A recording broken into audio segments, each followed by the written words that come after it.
प्रणम्य परमात्मानं सिद्धं त्रैलोक्यवन्दितम्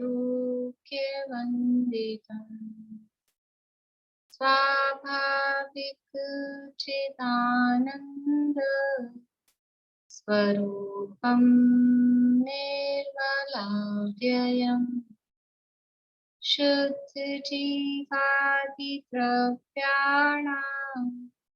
देशकं च जिनेश्वरम् द्रव्यसंग्रहसूत्राणां वृत्तिं वक्षे समासितम् जीवमजीवमदव्यम् जिणवरवसहेण जीर्णनेत्थम्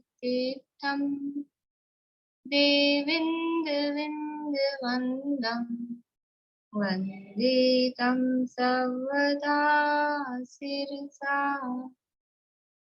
कहे जीव अजीव जिनवर वृषभ ने लोक में वे वंद्य सुरपति वृंद से वंदन करूं कर जोड़।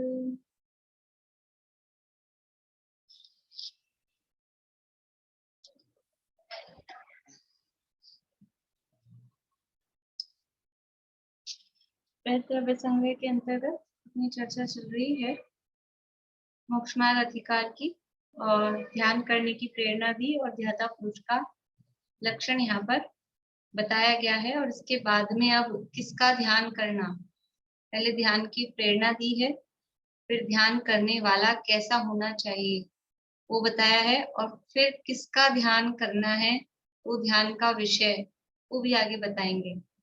अभी यहाँ ध्याता पुरुष का लक्षण 48वीं गाथा में यहाँ पर बताया है, पाठ करते हैं अपन।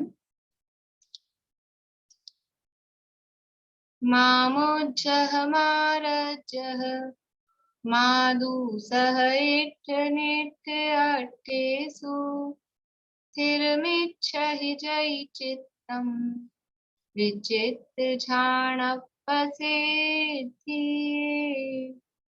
यदि कामना है निर्विकल्पक ध्यान में वो चित्त स्थिर तो मोह राग द्वेष इष्टा निष्ठ में तुम ना करो।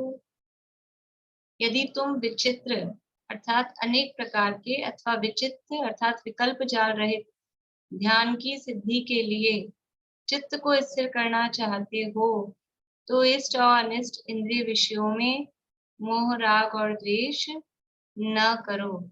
ये बात यहाँ की है। तो अनेक प्रकार के ध्यान की चर्चा की और फिर जो इंद्रियों के विषय हैं उनकी बात यहाँ बताई।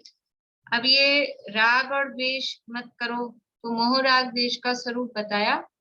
मोह राग द्वेष का क्या स्वरूप है वो यहाँ पर उसका स्वरूप बताने के बाद में फिर यहाँ पर ये प्रश्न उठाया गया कि राग द्वेष होते किसके हैं, जीव के होते हैं कि कर्म के होते हैं, कौन इसको करने वाला है, ये यहाँ प्रश्न उठाया और उसका जवाब यहाँ अनेकांत नए दृष्टि से उसका जवाब दे रहे हैं।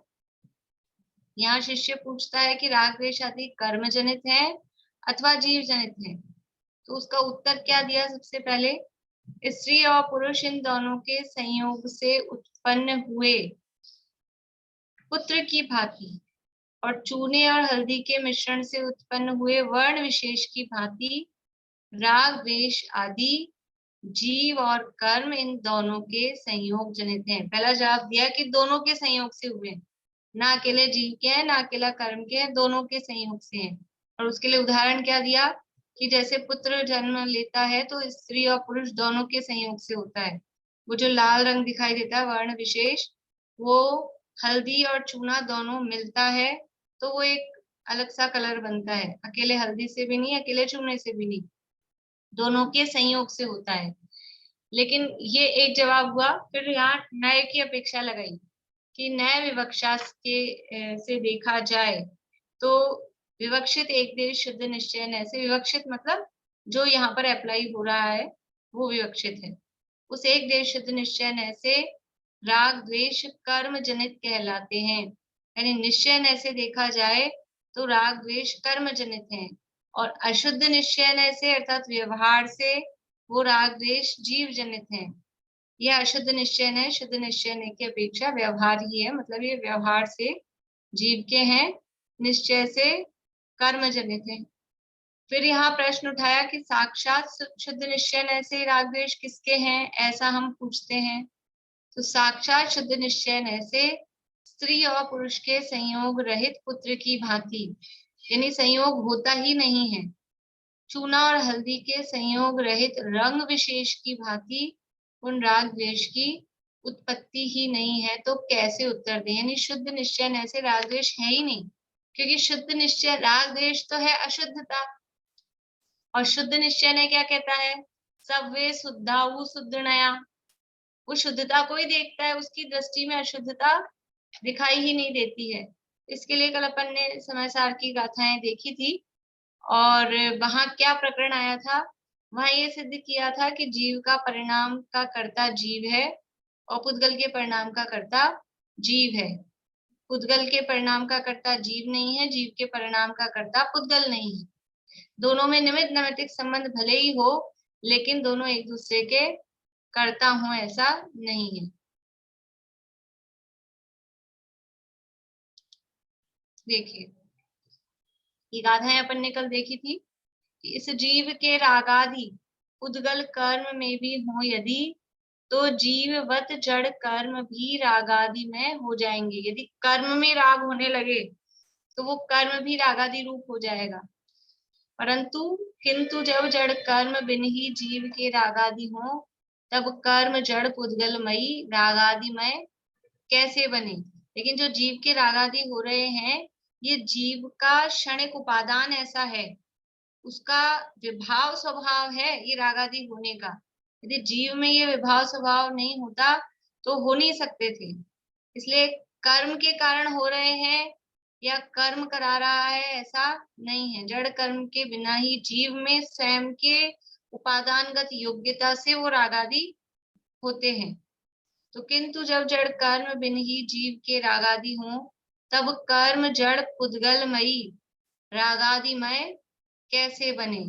तो कर्म तो जड़ है और राग है ये जीव का परिणमन है, तो वो जड़ कर्म वो पुद्गलमयी है, वो रागादि रूप कैसे हो सकते हैं। यदि कर्म में परिणाम पुद्गल द्रव्य का जीव साथ हो, यदि ये जो पुद्गल द्रव्य का कर्म रूप परिणमन है वो जीव के कारण हो या जीव उस रूप परिणमित हो, तो जीव भी जड़ कर्मवत कर्मत्व को ही प्राप्त हो। यदि जीव ये कर्म रूप परिणमित होने लग जाए तो फिर जीव भी कर्म पने को प्राप्त हो जाए। किंतु जब जीव भाव बिन ही एक पुद्गल द्रव्य का यह कर्म में परिणाम है, तो जीव जड़ में क्यों बने। लेकिन जब जीय मतलब जीव, जीव के भाव के बिना ही ये पुद्गल द्रव्य का ये कर्म रूप परिणाम होता है, उपादान से देखा जाए तो वो पुद्गल द्रव्य कार्बन वर्गणा स्वयं कर्म रूप परिणमित होती है, तो फिर जीव जड़ में क्यों बने। क्योंकि यदि जीव उसको कर्म रूप परिणमाए तो फिर जीव को कर्म रूप होना चाहिए, यदि कर्म जीव को रागादि रूप परिणमाए तो कर्म को रागादि रूप होना चाहिए, परंतु ऐसा तो होता नहीं है। और कल अपन ने सब पढ़ा था, और आत्मख्याति टीका भी अपन ने पढ़ी थी। देखिए थोड़ा सा ये उक्त कथन का तात्पर्य यहाँ से पढ़ती हूँ मैं फिर से, कि यद्यपि जीव के रागादि भाव कार्मण वर्गना के कर्म रूप परिणमन में निमित्त है, तथा कर्म का उदय जीव के आगामी रागादि भावों के होने में निमित्त है, ये निमित्त तो है, तथापि जीव का रागादि भाव रूप परिणमन पूर्णतः जीव का ही है, अकेले जीव का ही है, उसमें कर्म का कुछ भी नहीं है। इसी प्रकार कार्मण वर्गणा का कर्म रूप परिणमन पूर्णतः पुद्गल का ही है, अकेले पुद्गल का ही है, उसमें जीव का कुछ भी नहीं है। जैसे यही समय सार में ही पीछे गाथाओं में एक उदाहरण आया है, आप लोगों ने सुना होगा कि दर्पण में मोर झलकता है। अभी अपनी स्क्रीन पे सब एक दूसरे को झलक रहे हैं ना, सब दिख रहे हैं ना एक दूसरे को। तो ये जो मेरी स्क्रीन पे आप दिख रहे हैं, ये आपका परिणमन है। ये सब आप लोग दिख रहे हैं, भारती आंटी, सुनीता आंटी, प्रमिला जी, मनोरमा आंटी, रजनी जी, निशा आंटी, ये सब दिख रहे हैं। ये सब क्या, ये आप इसमें आ गए हैं, ये आपका परिणमन है। ये जो यहाँ मुझे दिखाई दे रहा है, ये किसका परिणमन है? ये स्क्रीन का ही ऐसा परिणमन है। दर्पण में मोर झलक रहा है, ये कांच लग रहा है मिरर, और इस मिरर में एक मोर झलक रहा है। तो वो जो मिरर में यहाँ पर मोर झलक रहा है, यहाँ पे जो मोर झलक रहा है, ये दर्पण का परिणमन है कि मोर का परिणमन है? किसका परिणमन है?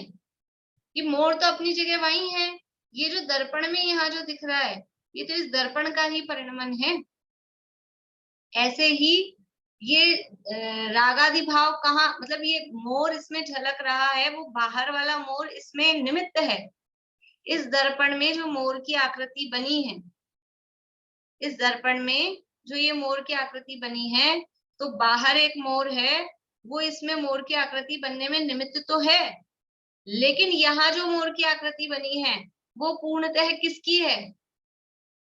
किसका परिणमन है? वो इसी का परिणमन है।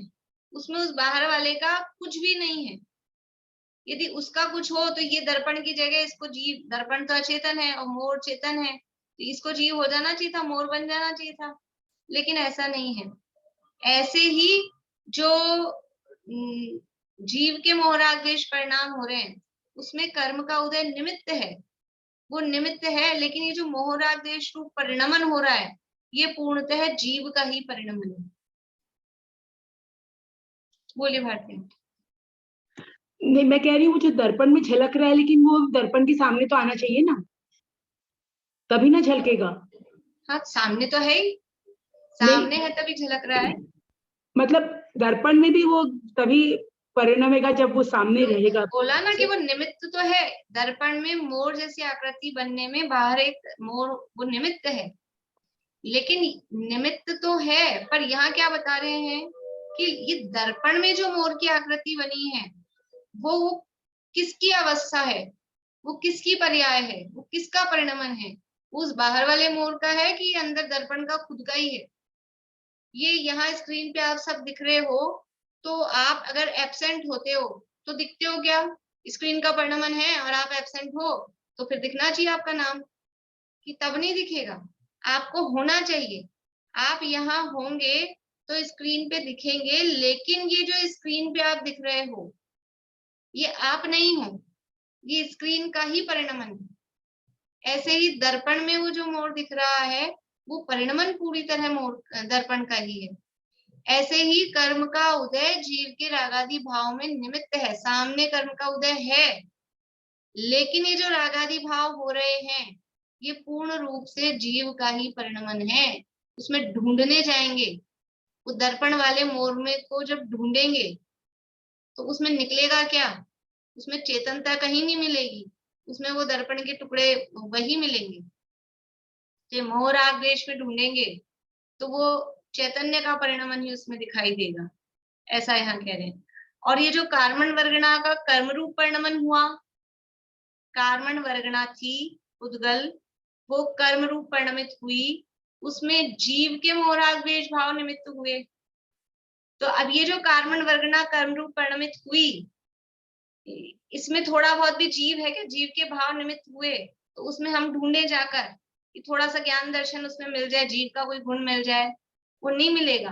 वो कार्मण वर्गणा कर्म रूप परिणमित हुई है, जीव के मोहराग द्वेष भावों के निमित्त से हुई है। लेकिन उस कर्म रूप परिणमन में वो पूर्णतः पुद्गल ही पुद्गल है, वो कार्मण वर्गणा का ही परिणमन है, जीव का उसमें कुछ भी नहीं है।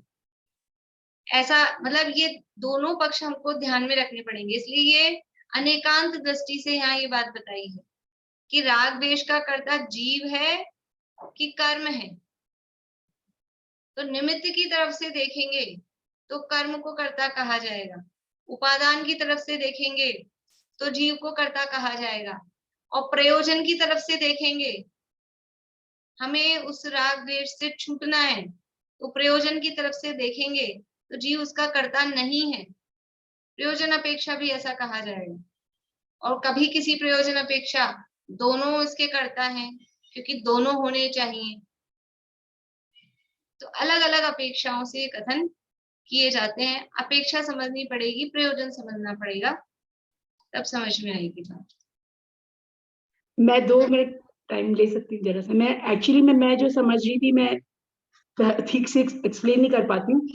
जैसे स्फटिक मणि का बताया कि उसमें हरा रखो तो हरा रंग आता है, लेकिन स्फटिक मणि की योग्यता है कि वो रंग झलका सकता है। जैसे अग्नि अभ्रक को नहीं जला सकती है, तो उस जीव में ये योग्यता है, तो अब उसको जीव का कहते हैं, जो मेरे को समझ में आया। इस हाँ, सेंस में रहूं। जीव में ही योग्यता है मोहराद्वेष होने की। जीव हाँ, के वही मैं उपादान कह में रही ये विभाव स्वभाव है, हूँ। हाँ, क्योंकि जीव में जैसे ऐसी अग्नि योग्यता है। अग्नि जला सकती है, लेकिन जो पदार्थ में योग्यता नहीं होगी उसको अग्नि नहीं जला सकती है। जैसे अभ्रक को नहीं जला पाएगी, तो आत्मा में हमारी ये योग्यता है कि हम मोह राग द्वेष, मतलब हम जैसे पानी गर्म हो जाता है वैसे उस टाइप की योग्यता है। यही चीज मेरे को थोड़ी समझ में आई। ये विभाव रूप परिणमने की योग्यता ये संसारी जीव में है। ये अशुद्ध उपादान किसका है? ये संसारी जीव का है। जो जीव मुक्त हो गए, मान लो उपादान में, जीव के उपादान में योग्यता है ना, तो सिद्ध भगवान को हो जाएंगे कि कभी मोह राग द्वेष, कि अब उनका उपादान अशुद्ध है ही नहीं, उनका शुद्ध उपादान है। उनमें वो विभाव रूप परिणमने की योग्यता भी अब वो स्वभाव रूप हो गई है। विभाव स्वभाव भी उनका वो स्वभाव रूप हो गया है, अब वो विभाव रूप नहीं परिणमेंगे। ये संसारी जीवों में इस तरह की योग्यता है कि वो विभाव रूप परिणमते हैं। तो यानी जो कर्म है, यानी मोह राग द्वेष भाव है, और जो कर्म है ये किसने किए हैं, तो इसका हमको मतलब माइंड में क्लियर होना चाहिए कि अगर अपने नहीं मानेंगे, ये क्या क्या प्रयोजन से कहा है। कभी जीव के कहते हो, कभी कर्म के कहते हो, कभी दोनों के कहते हो, कभी दोनों के नहीं है ये कहते हो। तो ये 4 कथन करने का प्रयोजन है। जब दृष्टि, यहाँ प्रकरण क्या चल रहा है? ध्यान का। यदि हमको दृष्टि किस पर देनी है, ध्यान का विषय क्या है, तो ध्यान के विषय के लिए अपन कौन से वाले कथन को ध्यान का विषय बनाएंगे? दोनों ने किए, कि कर्म ने किए, कि जीव ने किए, या वो है ही नहीं? तब्बे शुद्ध हो शुद्ध नया, ध्यान के विषय के लिए वो परम शुद्ध निश्चय नय का कथन देखना पड़ेगा। लेकिन उस विषय का निर्णय करने के लिए उसकी प्रोसेस में पहले जीव का भी स्वीकार करना पड़ेगा। यदि जीव का स्वीकार ही नहीं करेंगे तो मेरे तो है ही, निश्चयभास हो जाएगा। कहेगा मैं तो वर्तमान में रागादि से रहित हूँ, ऐसा है ना उसमें पॉइंट, अपने को रागादि रहित मानता है। तो अगर जीव के स्वीकार ही नहीं करेगा तो निश्चयभास हो जाएगा, और सर्वथा ही जीव के मान लेगा तो कभी मुक्त हो नहीं पाएगा। और दोनों के मिलके हुए हैं तो फिर अब ये दोनों के जो काम मिलके हुआ है, तभी दूसरा आदमी भी मुझे छोड़ेगा तभी तो छूटूंगा मैं, ऐसा मानेंगे तो भी वो पराधीनता रहेगी। तो दृष्टि यानी लक्ष्य जब करना है, जब हमको ध्यान करना है, तो ध्यान के लिए तो अपने आप को शुद्ध, सव्वे शुद्धाऊ शुद्ध नया, तब ये कोई मोह राग द्वेष है ही नहीं। ध्यान के लिए वो बात ध्यान रखनी है। और जब मोक्ष मार्ग में आगे बढ़ रहे हैं, प्रोसेस में लगे हुए हैं, तो अपने अपने प्रयोजन के हिसाब से उस नय को मुख्य किया जाएगा।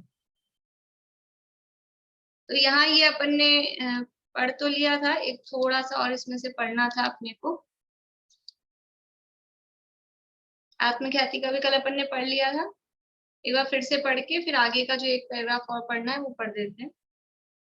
रागादि अज्ञान परिणाम के निमित्त भूत उद्यागत पुद्गल कर्म के साथ ही दोनों एकत्र होकर ही रागादि अज्ञान परिणाम होता है। यानी रागादि अज्ञान परिणाम के निमित्त भूत, इसका निमित्त क्या है? उद्यागत पुद्गल कर्म, यानी कर्म का उदय हुआ, उसके कारण ये रागादि अज्ञान परिणाम हुआ। तो ये दोनों मिले, दोनों मिलकर ही रागादि अज्ञान परिणाम होता है। यानी कर्म का उदय भी और ये परिणाम भी दोनों हो सामने, तो भी ये रागादि अज्ञान परिणाम दिखाई देता है।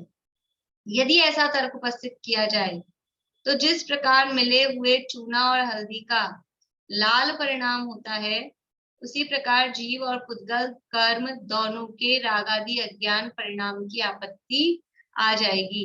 यदि दोनों के मिले जुले परिणाम माना जाएगा तो फिर ये दोनों में ही ये राग द्वेष होने चाहिए और दोनों में ही को कर्म रूप परिणमन होना चाहिए, ऐसी आपत्ति आ जाएगी। परंतु रागादि अज्ञान परिणाम तो एक जीव के ही होता है। पुद्गल कर्म का उदय जो कि जीव के रागादि अज्ञान परिणाम का निमित्त है, उससे भिन्न ही जीव का परिणाम है। और कर्म परिणाम के निमित्त भूत रागादि अज्ञान परिणाम से परिणत जीव के साथ ही पुद्गल द्रव्य के कर्म रूप परिणाम होते हैं। यदि ऐसा तर्क उपस्थित किया जाए तो जिस प्रकार मिले हुए चूना और हल्दी का लाल परिणाम होता है, उसी प्रकार पुद्गल और जीव द्रव्य दोनों के कर्म रूप परिणाम की आपत्ति आ जाएगी। यानी दोनों का मिला जुला परिणाम मानेंगे तो दोनों को ही या तो मोहराग द्वेष रूप परिणमन करना पड़ेगा या दोनों को ही कर्म रूप परिणमन करना पड़ेगा। परंतु राग द्वेष रूप तो जीव परिणम रहा था और कर्मत्व रूप परिणाम तो पुद्गल द्रव्य के ही होता है। इसलिए जीव के रागादि अज्ञान परिणाम जो कर्म के निमित्त हैं, उनसे भिन्न ही पुद्गल कर्म का परिणाम है। यानी कर्म अलग है और जीव का परिणाम मोहराग द्वेष का परिणाम वो अलग है, ऐसा यहाँ पर सिद्ध कर रहे हैं। हल्दी और चूना के मिले हुए रूप का उदाहरण देकर आत्मख्याति के उक्त कथन में भी वही बात सिद्ध की है, जिसका स्पष्टीकरण ऊपर किया जा चुका है। हल्दी और चूना जब मिलकर परिणमते हैं तब दोनों ही लाल रंग रूप हो जाते हैं। न तो हल्दी पीली रहती है, न चूना सफेद। इसी प्रकार यदि आत्मा और कार्बन वर्गणा रूप पुद्गल दोनों मिलकर परिणमे तो दोनों को ही या तो द्रव्य कर्म रूप हो जाना चाहिए या फिर दोनों को ही रागादि भाव रूप भाव कर्म रूप हो जाना चाहिए। परंतु ऐसा नहीं होता, क्योंकि न तो आत्मा द्रव्य कर्म रूप परिणमित होता है और न कार्बन वर्गणा रूप पुद्गल रागादि भाव रूप परिणमित होता है। अतः यह स्पष्ट ही है कि आत्मा और पुद्गल मिलकर नहीं परिणमते।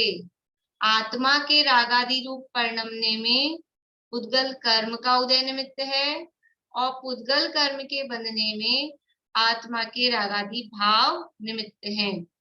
दोनों निमित्त हैं लेकिन परिणम रहे हैं दोनों अपने अपने सेपरेट। जैसे अभी अपन ने इसमें देखा ना, मोर में और दर्पण में, वो एक दूसरे में निमित्त है लेकिन परिणमन सबका अपना अपना हो गया। रागादि भाव और द्रव्य कर्मों के बंधन तथा द्रव्य कर्मों का उदय और रागादि भाव, यानी इधर राग हुआ तो ये कर्म का बंधन हुआ और इधर कर्म का उदय आया तो इधर राग भाव हुआ। इनमें परस्पर निमित्त नैमित्तिक संबंध है। निमित्त नैमित्तिक संबंध होने पर भी दोनों का परिणमन स्वतंत्र है, यह एकदम स्पष्ट है। दोनों का परिणमन एकदम स्वतंत्र होता है, ये बात। ये पीछे और भी गाथाएं हैं, कलश भी दिए हैं और बहुत सारी गाथाएं उसमें दी हैं भी, तो वो फिर अपना पूरा यानी प्रखंड समय सार का चल जाएगा। लेकिन ये सिद्ध किया है कि जीव का परिणमन स्वतंत्र है और कर्म का परिणमन स्वतंत्र है। बोलिए। आपने पहले भी कहा था ना कि आत्मा में कभी कर्म लगते नहीं है, चिपटते नहीं है, मतलब उसमें पहले भी आपने ऐसा कहा हुआ है कि कर्म अलग रहते हैं, आत्मा वो अलग है। हाँ बिल्कुल।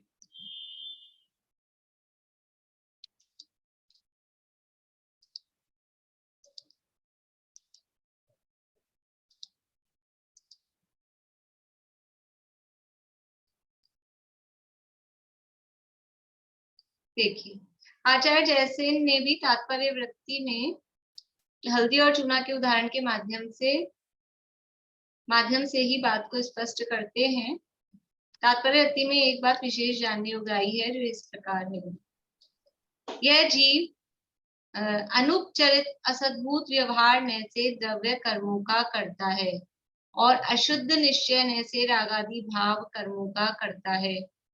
ठीक है ये बात। द्रव्य कर्मों का कर्ता कौन से न से है? 2 नंबर का, अनुपचरित असद्भुत व्यवहार न से। जिससे शरीर का करता है जिस नय से, उसी नय से द्रव्य कर्मों का करता है। ठीक है, और भाव कर्मों का करता कौन से नय से है? भाव कर्मों का करता अशुद्ध निश्चय नय से कहेंगे, या व्यवहार में जाएंगे तो फिर उपचरित सद्भूत व्यवहार कहेंगे। यहाँ पर एक अशुद्ध निश्चय नय लिया है। ठीक है,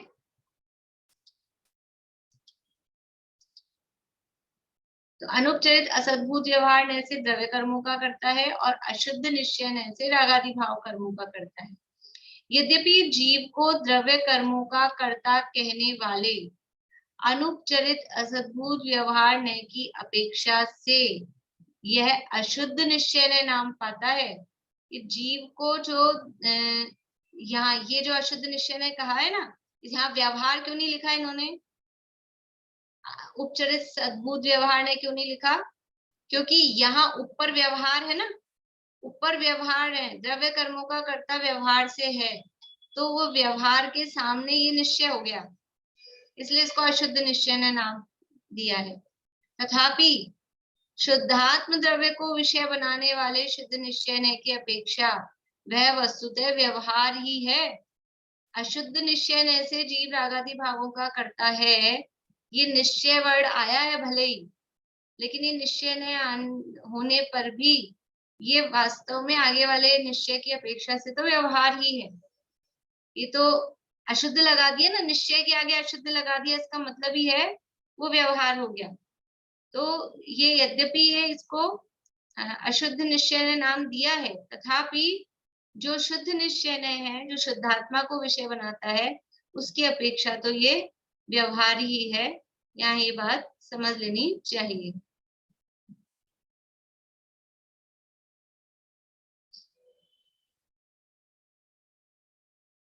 बस यहाँ नयों को स्पष्ट किया है आगे।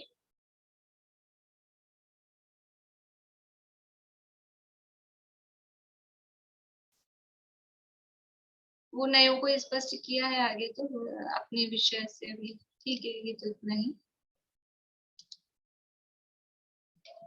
नयों का ज्ञान मतलब थोड़ा सा नयों के संबंध में 4 प्रकार के व्यवहार और 4 प्रकार के निश्चय, इनके संबंध में थोड़ा सा कंसेप्ट क्लियर रहना चाहिए। कभी भी जिनागम में कहीं भी कोई भी प्रकरण में वो नयों का कथन आ जाता है, तो कंसेप्ट क्लियर होता है तो हमको विषय समझ में आ जाता है जल्दी से, और वो कंसेप्ट क्लियर नहीं होता है तो क्या चल रहा है वो समझ में नहीं आ पाता है। अब बार बार में वो एक ही नय को नहीं समझा सकते हैं, वो फिर 8 को समझाना पड़ता है, तो बार बार में वो पॉसिबल नहीं है।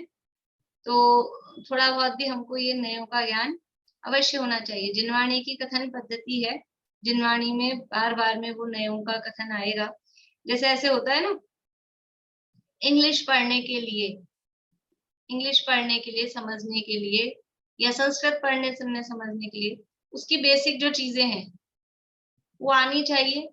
इंग्लिश के लिए वोकैबुलरी होनी चाहिए, अपने को अच्छी इंग्लिश बोलनी भी है, समझनी भी है। तो जितनी ज्यादा वोकैबुलरी हमारी अच्छी होगी तो हम अच्छा बोल पाएंगे। ऐसे संस्कृत के संबंध में हमको उसकी धातुएं और उसके लकार वकार वो अच्छे से पता होने चाहिए। तो ऐसे ही जिनवाणी को हमको समझना है, तो जिनवाणी कौन सी भाषा में लिखी है? जिनवाणी नयों की भाषा में लिखी है। संस्कृत, प्राकृत, हिंदी, इंग्लिश वो नहीं, वो तो लौकिक भाषाएं हैं। जिनवाणी की भाषा है नय की भाषा, इसलिए नयों का ज्ञान हमको अवश्य होना चाहिए। तो इस तरह से ये जो अपनी गाथा है, बोलिए रेणु जी, पहले आप बोलिए। मैं मेरे ज्वाइंट होने के पहले ही ये सब हो चुका है सारा टॉपिक, तो मेरे बहुत कुछ ऊपर से गुजरता है। मैं बहुत बार तो भेज चुकी हूँ नयों की लिंक वगैरह, थोड़ी सी मेहनत तो खुद को करनी पड़ेगी, फिर कभी दोबारा प्रकरण आता है तो अभी बीच में भी चलाया भी था, दोबारा भी चलाया था। मैं देख लूंगी, खाली आप बता हाँ, देना। मैंने लिंक अभी थोड़े दिन पहले डाली थी, डाले थे। लिंक उसमें, हाँ, नए संबंधी लिंक है द्रव्य संग्रह के प्रकरण में, शुरू में ही है, शुरू की गाथाओं में। बोलिए भारती आंटी। ये मैं आगे का पढ़ रही थी, मंत्र वाक्य में स्थित पदस्थ ध्यान कहा था, ये मेरे को ये पिंडस्थ ध्यान अभी हम लोग पढ़ रहे हैं। ये ध्यान, ये जो ये सेंटेंस लिखा है ना अभी नीचे आगे में, पढ़ते हैं, अभी पढ़ते और हैं। मेरे को लगा नहीं, मैं ये पूछ रही हूँ, ये जो हम पढ़ रहे हैं ये पिंडस्थ ध्यान का पढ़ रहे हैं क्या? नहीं, ये अभी जो हम पढ़ रहे हैं तो मतलब सामान्य पढ़ रहे हैं, वो ध्यान का प्रकरण तो पूरा हो गया। अभी तो राग द्वेष के बारे में चर्चा चालू हो गई कि तो राग ये द्वेष मत करो। तो ये पदस्थ ध्यान यहाँ क्यों लिखा है? तो अभी पढ़ते हैं अभी।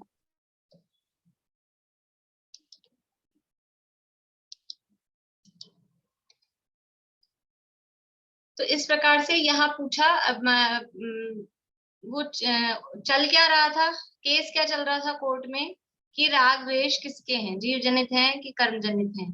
तो एक जवाब नहीं दिया, 4 जवाब दिए हैं, 4 अपेक्षा से दिए, नयों की अपेक्षा से कथन किए हैं। एक जवाब ये दिया दोनों के संयोग से हुए हैं। एक जवाब ये दिया शुद्ध निश्चय से, एक दे शुद्ध निश्चय से कर्म जनित है, अशुद्ध निश्चय से जीव जनित है, और परम शुद्ध या साक्षात शुद्ध निश्चय से ये किसके हैं कि साक्षात शुद्ध निश्चय से वो है ही नहीं, राग द्वेष है ही नहीं। इस तरह से ये राग द्वेष के संबंध में यहाँ जवाब दिया, क्योंकि गाथा में कहा था राग द्वेष मत करो, तो उसको ये लगा कि मुझे कह रहे हैं। जैसे कभी कभी ऐसे होता है ना, किसी को कहो तो उसको लगता है मेरे पे दोष लगा दिया, तो वो पूछ रहा है किसके हैं ये, मैं करता हूँ क्या, मेरे हैं क्या? तो जब कोई अपना दोष नहीं मानेगा तो उसको कहेंगे तेरे हैं, और जो कोई यही मान के बैठा रहेगा मेरे ही हैं, तो उसको डिप्रेशन से निकालने के लिए कहेंगे नहीं कर्म के हैं, कभी कहेंगे नहीं दोनों की गलती है, दोनों के ही मिलके हुए हैं, अकेले अपने पे मत लो, अकेला उस पे मत लो, ऐसा भी कहेंगे। और शुद्ध निश्चय ऐसे, परम शुद्ध निश्चय से कहेंगे है कहाँ, है कहाँ, ये दिख ही नहीं रहे हमको। इस तरह से ये 4 प्रकार के उत्तर दिए हैं। इस प्रकार ध्याता के व्याख्यान की मुख्यता से, उसके आश्रय से, विचित्र ध्यान के कथन द्वारा यह गाथा पूर्ण हुई। आचार्य देव भी कैसे मतलब शब्द रखते हैं, विचित्र ध्यान, तो आदमी आकर्षित हो जाए, विचित्र ध्यान क्या है, ये तो अपने को समझ लो। अभी विचित्र शब्द का अर्थ ऐसा हो गया, विचित्र मतलब कुछ अजूबा, अनूठा, लेकिन विचित्र, चित्र का मतलब होता है अनेकता, और विचित्र में मतलब उस अनेकता में भी स्पेशलिटी, बहुत प्रकार का। विचित्र का अर्थ होता है अनेक प्रकार का। चित्र जो शब्द है, जो अपन चित्र बोलते हैं, चित्र को भी चित्र क्यों कहते हैं, क्योंकि उसमें अनेक रंग होते हैं, डिजाइन होती हैं। एक रंग से चित्र बन सकता है क्या? बना सकते हैं ना, पेंसिल से, पेन से, कागज पे एक रंग से तो बना सकते हैं, एक ही पेन ले लें, एक ही पेंसिल ले लें। अरे कम से कम 2 हुए ना, एक कागज सफेद और उस पे आपने एक दूसरा कलर, 2 रंग तो हुए। या तो व्हाइट बोर्ड लो तो फिर उसपे, या ब्लैक बोर्ड लो तो उसपे व्हाइट चौक होगा, व्हाइट बोर्ड लोगे तो उसपे कोई दूसरे कलर का मार्कर होगा, तो 2 तो होंगे। इसलिए चित्र को चित्र इसीलिए कहते हैं कि उसमें अनेक रंग होते हैं, कम से कम 2 तो है ही। तो यहाँ विचित्र प्रकार के ध्यान की चर्चा की, अनेक प्रकार के ध्यान की चर्चा की। अब क्या चर्चा कर रहे हैं आगे? अब मंत्र वाक्य में स्थित पदस्थ ध्यान कहा था, वो जो पीछे बात की थी ना, तो वहां कहा था मंत्र वाक्य में स्थित पदस्थ ध्यान, ये अभी पीछे ही आया था ये शब्द। ये देखिए, ये जो गाथा दी थी ना, पदस्थम मंत्र वाक्यस्थम, मंत्र वाक्यों में स्थित पदस्थ ध्यान है। ये जो अध्यात्म से ध्यान की परिभाषा बता रहे थे, अध्यात्म भाषा में ध्यान का जो स्वरूप बता रहे थे, तो अंतरंग धर्म ध्यान, बहिरंग धर्म ध्यान कहा था, फिर शुक्ल ध्यान कहा था, और उसके बाद में ये अध्यात्म के हिसाब से पदस्थ, पिंडस्थ, रूपस्थ, रूपातीत ध्यान का स्वरूप। तो मंत्र वाक्यों में स्थित, मंत्र वाक्यों में क्या है स्थित, मंत्र वाक्यों में कौन स्थित है, कि मंत्र वाक्यों में मंत्र का ध्यान नहीं करना है। जो आगम भाषा में कहा था वो तो मंत्र का ध्यान करो, ऐसा था। और अब यहाँ अध्यात्म भाषा में क्या कह रहे हैं कि मंत्र वाक्य में जो कहा गया है, यानी जिसे हम कहते हैं वाच्य क्या है, समय सार शब्द, वो वाचक है। वाचक है मतलब बताने वाला है, उसका वाच्य क्या है, समय सार का वाच्य क्या है? वाच्य है शुद्धात्मा। जैसे गाय, गाय शब्द लिख दिया बोर्ड पे या मुंह से बोला, तो वो तो शब्द है वाचक, वाचक मतलब बताने वाला। लेकिन ये गाय, गाय शब्द बता किसको रहा है? कि वो जो चौपाया एक पशु होता है जो दूध देती है, जो सफेद काली भूरी जैसी भी होती है, ये उसको बता रहा है। पानी, जल, ये शब्द है। ये शब्द क्या है? वाचक। लेकिन ये बताता किसको है? कि उस पदार्थ को कि जिसको पीने से प्यास बुझती है, तृषा शांत होती है, वो वाचक है। तो ये ओम, रीम, अभी आएंगे 35, 16, 56 अलग अलग, अरहंत, सिद्ध, ये शब्द हैं। शब्द है, मंत्र वाक्य है। मंत्र वाक्य क्या है? ये वाचक है। वाचक है मतलब बताने वाले हैं। अब बता किसको रहे हैं? वो शब्द अपने आप को बता रहे हैं क्या? कोई भी शब्द, कोई भी शब्द, पेन शब्द बोला हमने, तो क्या अपने को पेन, पेन, PEN, पेन, यही समझ में आता है? क्या समझ में आता है? पेन शब्द बोलते ही क्या दिखा सबको? पेन दिखा कि नहीं दिखा? तो वो शब्द होते हैं, वो वाचक होते हैं, और वो बताते किसको हैं? जो वाचक है वो अपने जिसको बता रहा है वो उसका वाच्य है। सारे शब्द बिना वाच्य के वो वाचक कैसे होंगे? कोई भी शब्द बोलो आप। मीठा बोला, तो ये मीठा एक शब्द है। अब इसका वाच्य क्या है? कि चीनी, शक्कर, जो मीठे पदार्थ हैं, वो उसके वाच्य है। तो यहाँ पर मंत्र वाक्य में स्थित मंत्र वाक्य जो है, उन मंत्र वाक्य वाचक किसके हैं? उसका वाच्य क्या है? वो जिसको बता रहे हैं उसका ध्यान करना, वो है पदस्थ ध्यान। मंत्र वाक्यों में स्थित पद, पदों का, वो मंत्र वाक्य जिसको बता रहे हैं वो पदस्थ ध्यान है। ऐसा यहाँ पर ये पीछे एक श्लोक दिया था, उसके आधार पे उसको वापस से यहाँ उत्थानिका में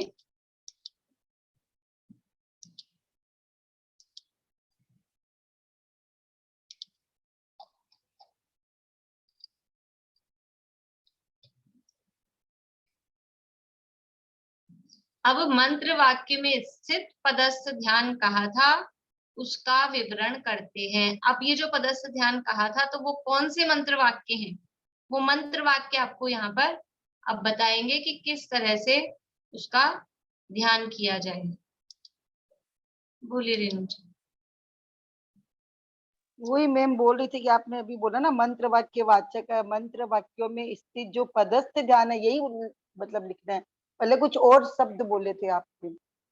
वो तो वाचक वाच्य बोली थी ना, मंत्र वाक्य जिसको के वाच्य क्या है। और आपने वो क्या था ना, आगम में मंत्र, आगम और शास्त्र बोले थे क्या? आगम में मतलब उसका अलग मीनिंग है, और तो उसका आगम में मतलब जो मंत्र है जो उनका, पीछे आगम में जो मंत्र है उनका ध्यान किया जाता है। और अभी आप क्या बोले थे, इस तरह कुछ बोले थे आगम मैम? भाषा में ऐसे कहेंगे कि इन मंत्रों का ध्यान करो, और हाँ अध्यात्म भाषा में ऐसे कहेंगे मंत्र वाक्यों में स्थित जो शुद्धात्मा है, जो आत्मा है, मंत्र वाक्य किसको दिखा रहे हैं उसका ध्यान करो। अध्यात्म है ना, वो तो आत्मा को ही बताएगा, तो वो पदस्थ ध्यान है। पिंडस्थ ध्यान में आगम भाषा में कहेंगे कि शरीर में या जो शरीर में स्थित अनंत परमात्मा है उनका ध्यान करो। और यहाँ अध्यात्म भाषा में क्या कहेंगे? कि शरीर रूप पिंड में स्थित जो शुद्धात्मा है उसका ध्यान करो। रूपस ध्यान में आगम भाषा में क्या कहा था? कि समोषण में विराजमान जो शरीर सहित रूप वाले अरहंत परमात्मा है उनका ध्यान करना, वो रूपस्थ ध्यान है। और यहाँ की जो आत्मा शुद्ध चैतन्य स्वरूप है, अपने शुद्ध चैतन्य स्वरूप का ध्यान करना अध्यात्म भाषा में, वो रूपस्थ ध्यान है। ऐसे रूपातीत ध्यान में आगम भाषा में कहा था सिद्ध परमेश्वरी का ध्यान, वो रूपातीत है। और अध्यात्म भाषा में कोई अपने अरूपी आत्मा का ध्यान करना, वो रूपातीत ध्यान है। ये अभी 48 नंबर काटा जो हम लोग पढ़ चुके हैं, इसमें पुरुष के लक्षण बताए, जो ध्यान करने वाले पुरुष के लक्षण, है ना। और अभी जो हम पढ़ेंगे 49 उसमें ये पदस्थ ध्यान का है। अब वो ध्यान, अभी ध्याता का लक्षण बता दिया, अब ध्यान किसका करना है तो उसका अभी आप पहले पदों का बता रहे हैं, फिर पंच परमेश्वरियों का स्वरूप बताएंगे कि भी जिनका ध्यान करना उनका स्वरूप क्या है, स्वरूप के आधार पे तो ध्यान होगा। तो आगे गाथाओं में फिर पिंडस्थ और रूपातीत और वो सबका भी ध्यान खाएगा वर्ण। हाँ, वो उतना वैसा नहीं आएगा, यहाँ तो भी पंच परमेश्वरियों का स्वरूप आएगा आगे, अच्छा। फिर उस हिसाब से आएगा ये। तो आप लोग एक मिनट में लिख लीजिए 49वीं गाथा का पद्यानुवाद, फिर कल अपन बोलेंगे ना मंडे को। परमेष्ठी वाचक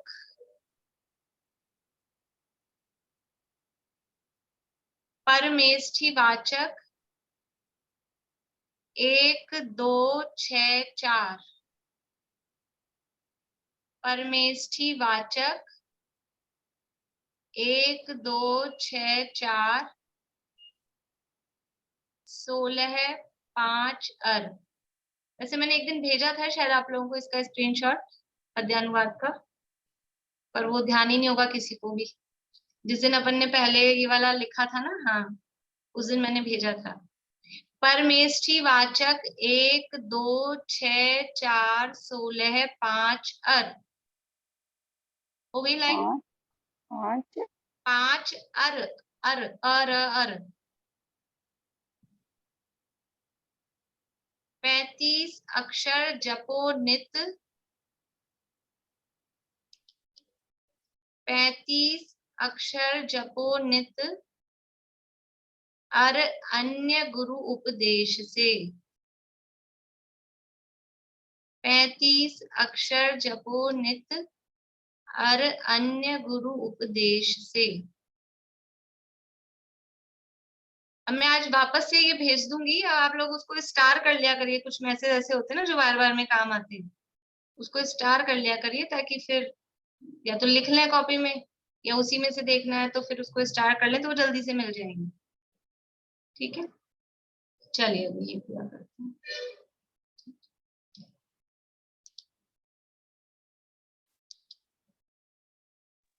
मैम होमवर्क कब सुनेंगे? कौन सा होमवर्क है? इतने सारे होमवर्क दिए मैं आपके। द्रव्य संग्रह के? हाँ, बताइए कौन ध्यान, सा। ध्यान का अर्थ ध्यान, रौद्र ध्यान और धर्म ध्यान और आर्त रौद्र ध्यान में अच्छा, तो difference। मंडे को वो कर लेंगे पहले सारे होमवर्क जो भी हैं, रेणु जी बता देंगी। अभी जिनको होमवर्क ध्यान नहीं हो इनसे संपर्क कर लें, ठीक है, और फिर होमवर्क करके आए मंडे को सभी। बहुत दिन से दिया हुआ मैम। ठीक।